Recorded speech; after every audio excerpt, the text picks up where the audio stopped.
It's fantastic. During the day. Oh, that makes. You good to go? We're good to go, and we advise we have one guest. Okay. We need it now. All righty. Bringing to order this meeting of the Fredonia Village Board, Thursday, March 5th, 2026. Would everybody please stand for the Pledge of Allegiance? I pledge allegiance to the flag of the United States of America and to the republic for which it stands, one nation, under God, indivisible, with liberty and justice for all. Thank you. Clerk Johnson, could you please do the roll?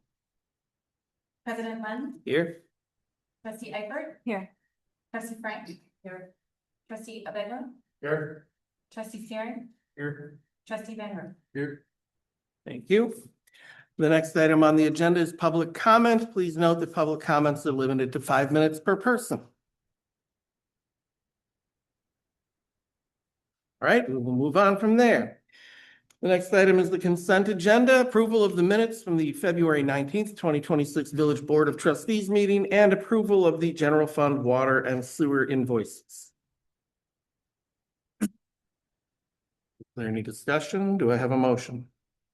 Motion to approve consent agenda. Do I have a second? Second. All those in favor, say aye. Aye. All those opposed, say nay. Next item on the agenda, report on village committees. The Planning Commission. In the Planning Commission on Monday, we discussed the situation with the 415 Fredonia Avenue property, which is on the agenda a little bit later on tonight. We also discussed moderate change in the parking lot structure for the Nine Ladies Dancing place up in in TID 3, and gave them recommendations to bring them in line with our ordinances. And we also discussed the shed for a corner property and gave permission for that to be placed. It was a rather quiet evening. Next item on the agenda, I'm sorry, any questions about Planning Commission? Next item on the agenda, motion to approve Resolution 2026-01, authorizing the borrowing of $821,300 from Port Washington State Bank to fund equipment purchases and road maintenance. Administrator Jenkins. Sure thing. So this is the biennial borrowing package that we do again every 2 years. We've been doing this now. I think we're on our third round. The whole point of doing this is so that way we spread out our debt burden onto the taxpayers. So that way it doesn't negatively impact anybody, or we don't have any crazy spikes or drops over time, as we're still trying to purchase the various capital items that we need to purchase. That was all budgeted for and accounted for in our budget, and you guys have actually already approved all of the capital things that are in here. So this includes the reconstruction of Washington Avenue, Stony Creek Park and Fillmore Street municipal parking lots, and then the mini excavator and loader that we purchased. So in a sense, we made those purchases in the capital fund. Now we're reimbursing ourselves through this bonding. We went out to look at various rates. The municipalities have 3 different options. We can either go to the state through the state trust fund. We can go out to the market to see what kind of rates in terms we can get there, or we can go with like a local lender to see who would give us the best bang for a buck. And our local lender this time ended up being that case. So PWSB gave us the most competitive offer at 4% over 10 years. With the borrowing being front loaded, which means that the interest payments along with the principal, but the majority of the interest payments are going to be paid up front. So that way you'll notice in the tax impact that I'll show you in a little bit, we've structured the debt so that way next year we purposefully would have less of a debt levy, and we can front load that amount this first year, and then it'll shrink down as time goes on, which will free up our debt capacity for the next round, whenever that comes. So to illustrate that, if you guys want to refer to this in your packet. So for those not familiar, this is the debt spreadsheet that Ellers provides us every time we have these kind of conversations. So on the left side, you see this chart called existing debt only. So this takes our equalized values. It takes our total annual principal and interest payments. minus other sources. Other sources might mean it's the water utility or the sewer utility or TID fund that are paying that. And then what we're left with is our debt service levy. So when we talk about how we create the amount of tax dollars that we collect from our taxpayers, it is our general levy as decided by the state, and then our debt levy. And those two equal the total amount that we can collect. So you can see for the year that we're currently in, it is 260,768, which resulted in 83 cents of our mill rate being for debt. If we collected if we built on no other debt payments, it would drop next year down to that 68 cents. So hopefully that makes sense there. So then if you move on to the next chart, this is our proposed debt. It shows what adding those principal interest payments look like. Minus again, abatement services, and then we're on to the net debt service levy. So in 2027, because again, it's front loaded, we see the largest amount, that 296 is coming first, and then it drops after that. One of the things that we've been very cognizant of is keeping track of how much funds we have in our debt fund. So that way, when we have peaks like this, we can offset it. So to give you an example, next year, if we did nothing, right, we'd have to collect 296,000. That would spike the mill rate from that 83 cents to 92 cents. But because we have debt levy cash to use, we would subsidize that if the finance committee would agree by about $20,000 to $30,000 of that debt fund, which in a sense would bring that rate back to what it was the prior year. So by doing that, that's how we're not spiking the tax rate up and down. But we're still able to pay off that kind of upfront cost. So hopefully that makes sense. We've been pretty cognizant of what that looks like. But then moving forward, you can kind of see what that projection will end up being. Yes, we'll have some funds to kind of curb that. But the next 2 to 3 years, as I've been very frank with all of our department heads, I mean, they're going to be tight, and we are not going to make as large of capital purchases as we had planned until we kind of get over that this spending hike right now, and then we can have that breathing room again to do our next round of capital purchases. So just keep that in mind when we think about things like a fire truck or the next road construction. There's a reason we're not just doing them every year, because we could, but it would dramatically spike what that mill rate does, and that doesn't align with our strategic priorities. So I'll end it with that. If you have any questions, I'm happy to answer. Otherwise, we're just looking for approval for the bonding with PWSB, and we'll move forward from there. Questions, comments? Yes, my question is just what is the exact pro of like front loading that, just to make sure it's clear? Like why would you want to front load it now instead of just spread it out over the next 20 years? If you spread it out, it just spreads the pain out longer. So if we took that full amount that we were borrowing and we spread it out evenly, instead of just only having to take that burden for about a year, we'd have to take it for every year, and we'd have a whole new normal, right? The new rate would go from 83 cents to 90 or whatever it would be, and it would stay 90 throughout every year. And one, I don't think you guys want to do that. And two, again, it gives us the freedom that in a couple of years we can fill that gap with whatever the new projects are.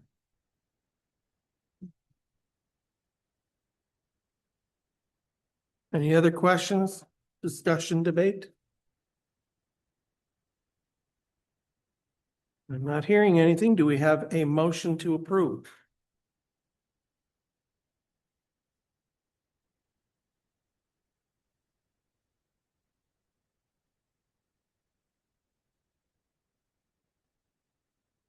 I'll make a motion to approve resolution 2026-01, authorizing borrowing of $820,300 from Full Washington State Bank to fund equipment purchases and road maintenance. We have a motion. Do I have a second? Second. Any further discussion? All right, all those in favor, please say aye. Aye. All those opposed, please say nay. Are there any abstaining? Passes. Next item, motion to approve AI addition to the Policies and Procedures Handbook and Employee Handbook. Administrator Jenkins and Trustee Beglin have worked on this, I believe. Yeah, I can kick it off, and then Rick can share more if you'd like. So coincidentally, trustee Van Roo had messaged me about wanting to see some kind of AI policies. Around that same time, I had met with a colleague of mine who had shared that they had just adopted policies as well. And I think we're all pretty cognizant that AI technology is going to continue and different tools are going to come out. And a lot of them are used for office style environments. We currently already use Copilot through Microsoft. We use ChatGPT to review different documents that we have. And it's been very complementary to what we do. But as Trustee Van Roo and I have talked about, it's not going to replace really what our roles are. So we're thinking of ways of how we can complement and marry that tool with the skills that we have. So knowing that that's happening, we wanted to establish policies that reflect that. So luckily, we are certainly not the first. There's a whole intergovernmental organization called GovAI Coalition that has kind of fleshed out these policies. So for the most part, we've been able to kind of copy and paste what a lot of other municipalities have done. And so that's what you see reflected here.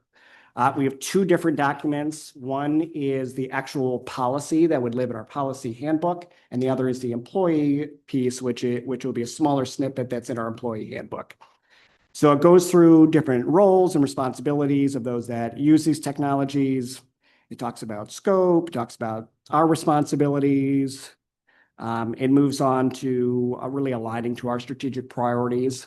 One key thing that I think is important here is that as we have new contracts with new vendors and contractors, who I'm assuming are going to be using these technologies as well, they need to be aware that we have a set of guidelines that we adhere to, and we expect them to as well. And then it talks about prohibited uses, which I think helps to identify the things that we don't want to see happen.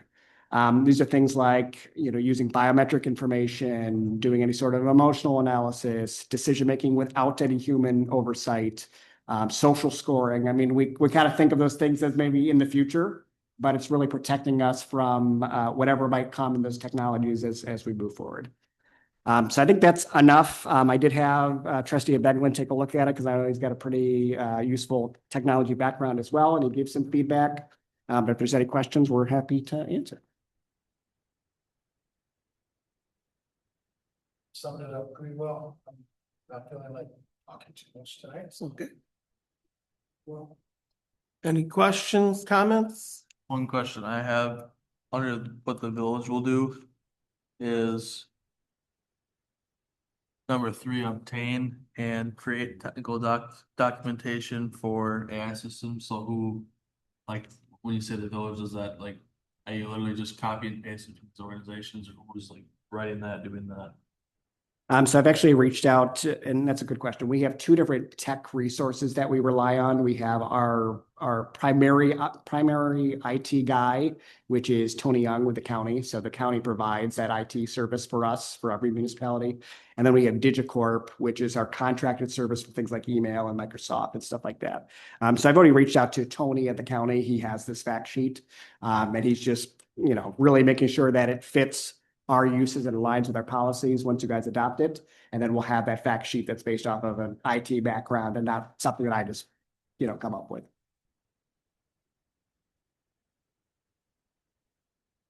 Other question? Comments to discussion? And we're gonna set a sunset limit. There's a sunset procedure with no time limit. Or is that just in the works essentially? I mean, it's up to you. I think it depends on what tool it is. I mean, it's kind of meant to be vague there because we don't know what tool it is going to be and when we're going to use it, right? Yeah, let me just reread it here. Its use must be halted unless an exception. I feel like with how fast things evolve in that space, like once or twice a year would be a good time to like reevaluate and assess anything that you do with that.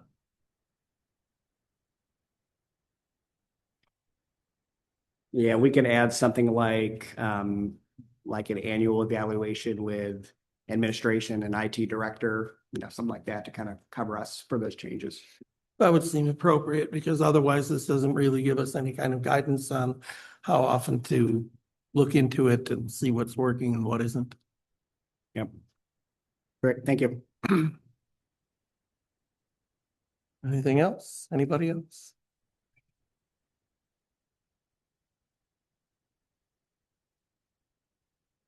Doesn't appear to be any other discussion. Is there a motion to approve? Motion to approve. Shoot, motion to approve. The artificial intelligence employee handbook and village policy editions. I have a motion. Do I have a second? Second. I have a motion and a second. Any further discussion? All those in favor say aye. Aye. All those opposed say nay. Are there any abstaining? Passes. The next two items are related to each other. They'll need to be motioned separately, but discussion and possible action on CSM 2026-01. This is the 415 Fredonia Avenue property owned by Hannah Cholip that is currently zoned as commercial, but she's using it as a residence. The first item is a redesign of the CSM. The next item, discussion and possible action on rezoning of the newly demarcated CSM from B1 Central Business District to RS3 Single Family Residential. All right, this is going to take a little bit longer, so buckle up. A couple of you have heard this many a times. It's been to the Plan Commission for almost a year now, but I know there's not a lot of new ears that are learning this whole story. So I will begin at the beginning. So 415 Fredonia Avenue is right along Fredonia Avenue. If you picture, there's the hair salon and the nail place that are in a joint building, and then there's the residence that is next to it. Okay, so that's the property that we're talking about. So that whole property is zoned B1 commercial. In 2023, the village approved a division of that parcel. So that residential building from the two side-by-side businesses, they allowed that split off to occur, but made it very clear that they did not want to change the zoning of that residential property.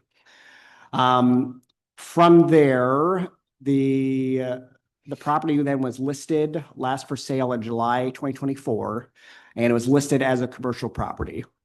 In your packet, you'll see the various disclosures, documents, listings, everything that said it was commercial. When it went for sale, when it went to get purchased, and our team reviewed it, again, we made it very clear, it's commercially zoned property, it's listed as a business, and the goal was to sell it as a business.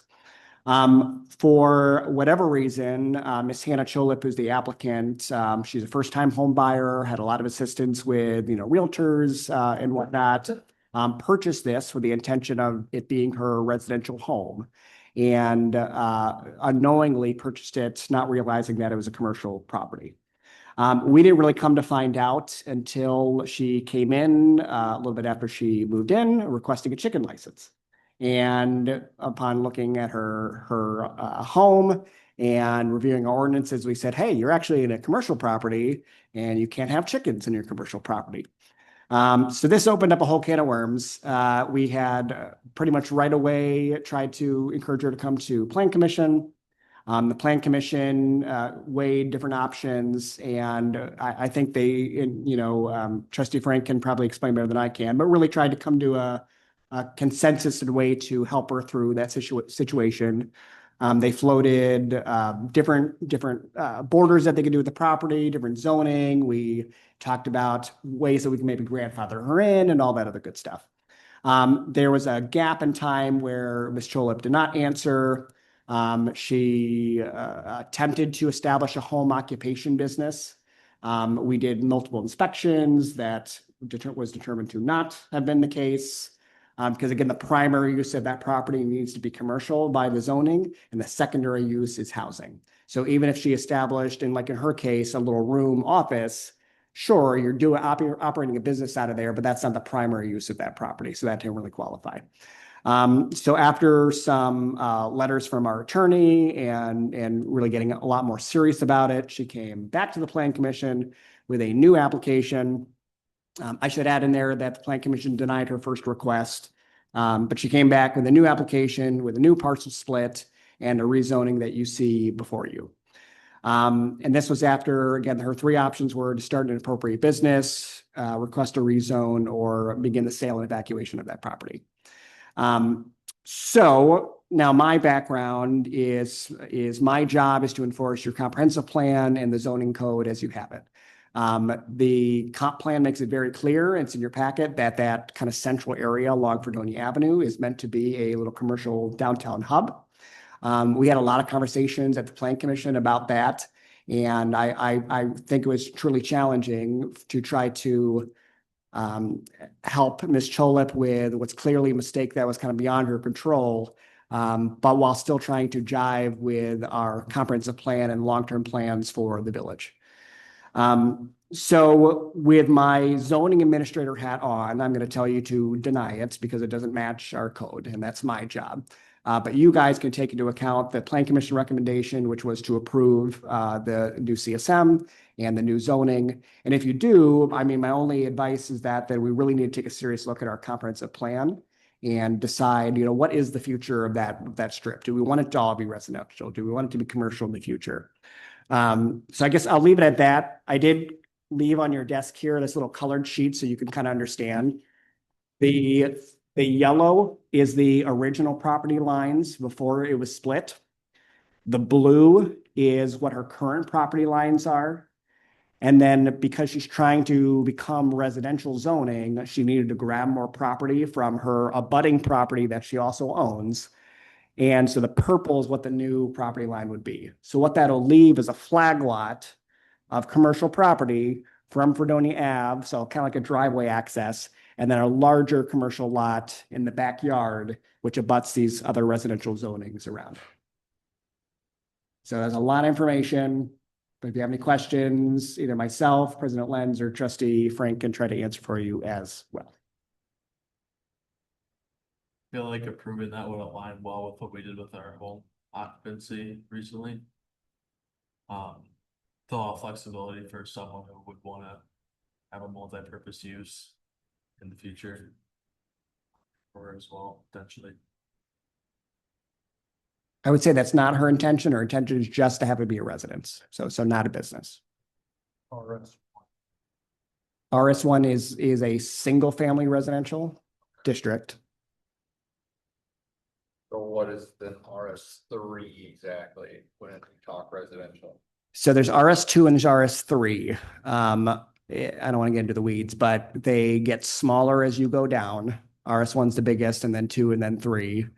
3 is actually a zoning code that we're not technically supposed to use unless it's for a pre-existing property like this, because that's our smallest lots that we allow. Okay. If not for that, then it would be RS2, which is even bigger. That's like 11,000 square feet. But all of that, I should say all of them, in the business districts, in certain business districts, you're allowed to live there too. And that's what that prior district was, that B1 zoning, it allowed that. But again, you still needed to have a business. You need to have something running there as a primary use. Before Mr. Purchased it, it was actually a rental property for Yeah. many years. So it was technically a business because it was a rental property. Unfortunately for Ms. Chola, her first time home buyers, loan bank, her realtor, everybody, they're all claiming that they did not know that it was commercial. Well, and there's already a residentially zoned property right on the other side of that commercial property. So there is residential properties right there anyway. Mhm. And it is a house. Yeah. Yeah. And is it really gonna change the tax structure much from commercial? Yeah, I mean, it's not about the tax. I think I could speak for Commissioner Wyland, who voted against this proposal at the Plan Commission. I mean, her concern was we have very little commercially zoned land in the first place. So as soon as we kind of take that away and make it residential, it's really hard for it to come back. So you want to do that if your intention is to now keep this kind of area residential as it grows, or do you want it to be a downtown with businesses you could walk to and things like that? I mean, somebody, again, it was listed commercial, somebody could have bought a commercial, turned it into an office. Heck, they could have demoed the property and turned it into something too, right? But you also have the option that, Ms. Cholip could decide to sell one day and it could be turned back into commercial. And there's a lot of like what ifs that we just can't control. Yeah, and as Administrator Jackson said, this has been to the planning commission for over a year now. And we were attempting to give her a lot of different options and we also were very sympathetic with her situation. Because honestly, we want to evict her. Because unfortunately, if this remains a commercial property, she will no longer be able to live in her first home.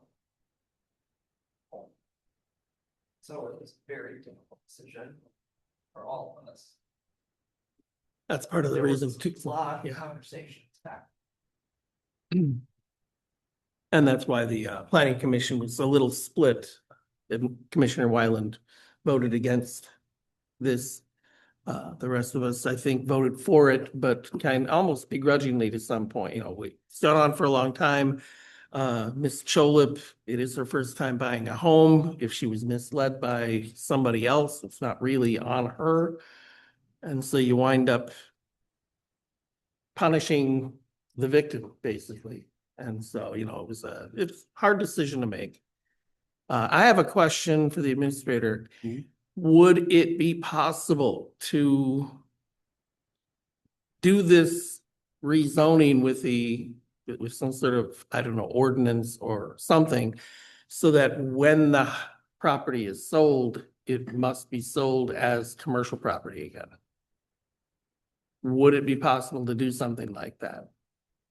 So for her, we're making it a residence, but then when she moves on, it reverts to its commercial property status. We can keep the property lines the way they are. Yeah, my gut tells me probably not. I mean, I can find out. But I feel like the zoning is different. It's different than like a conditional use Right. for the property, because that can be tied to the property with restrictions and, time lapse. But like the zoning is a big deal. I mean, once you change the zoning, that is the zoning of the property until the property owner requests it otherwise. And even then, it wouldn't. I don't know if it would solve all of like the use questions that she has. And I mean, we keep talking about chickens, but like, if that's an important thing for her, like she has to be zoned as a residential property permanently in order to then get the chickens that she wants. Yeah, or whatever the other use might be. It might be an accessory structure thing, or, we just have different guidelines depending on what the zoning is. I just, I was throwing that out there as a possible, Yeah. more positive resolution. I guess I feel like if that was an option, I would have hoped that our attorney would have brought it up by now with how long we've been talking about this. Right. Okay, all right, fair enough. Yep. Any other discussion or debate?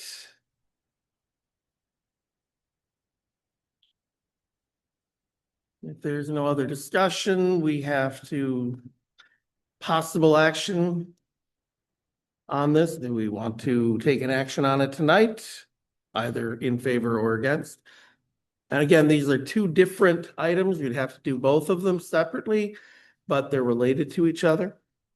Or we could set it aside for a future meeting to think about it. Opinions? What exactly is this first one? The first one is to redraw the lines. Is to redraw the lines. The second one is to rezone. That's correct, right? Pretty sure that's right.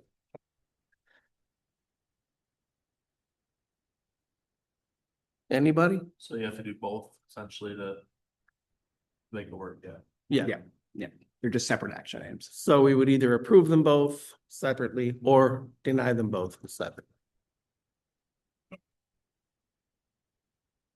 I would motion to approve both of them. You have to do one at a time. Oh, sorry, I would motion to approve Action on CSN 26. action on CSM 2026-01. Second. All right, we have a motion and a second. Do we have any last minute discussion? I'll put it to the vote. All those in favor say aye. Aye. All those opposed say nay. Any abstaining? All right, that one passes. Do I have a motion for the rezoning of parcel numbers? Not gonna state all those numbers from B1 Central Business District to RS3 Single Family Residential. A motion, do we have a second? All right, any discussion? The vote, all those in favor say aye. Aye. All those opposed say nay. Are there any abstaining? And that one passes as well.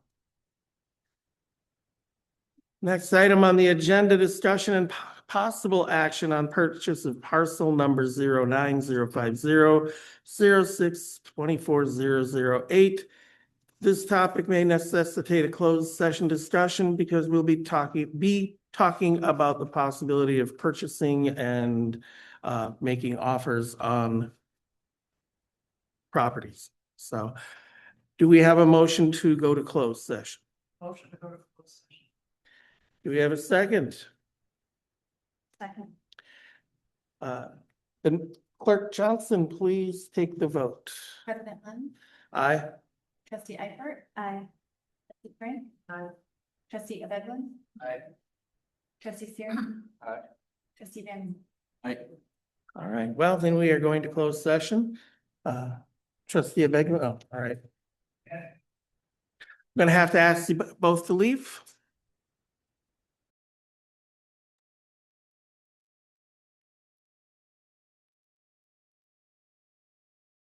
All right, we are voting on the items discussed during closed session to act upon them as discussed. Is that okay? Are you making that motion? No, I'm not making the motion. Do we have a motion to vote on what was discussed in closed session? Motion to proceed as discussed in session. Do we have a second? Second. All those in favor say aye. Aye. All those opposed say nay. Nay. Are there any abstaining? The motion passes.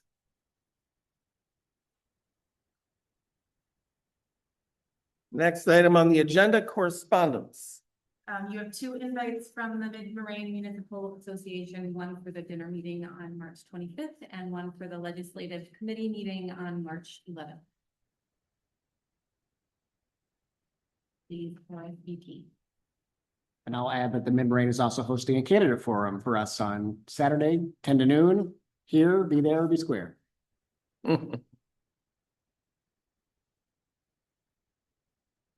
All right, thank you. Do we have any items for future consideration? Apparently not. Do we have a motion to adjourn? Do we have a second? All those in favor of adjournment, say aye. Aye. Any opposed? This meeting is adjourned. I would actually consider going to either of these, but I've stuff going on. Actually, I got on the 25th.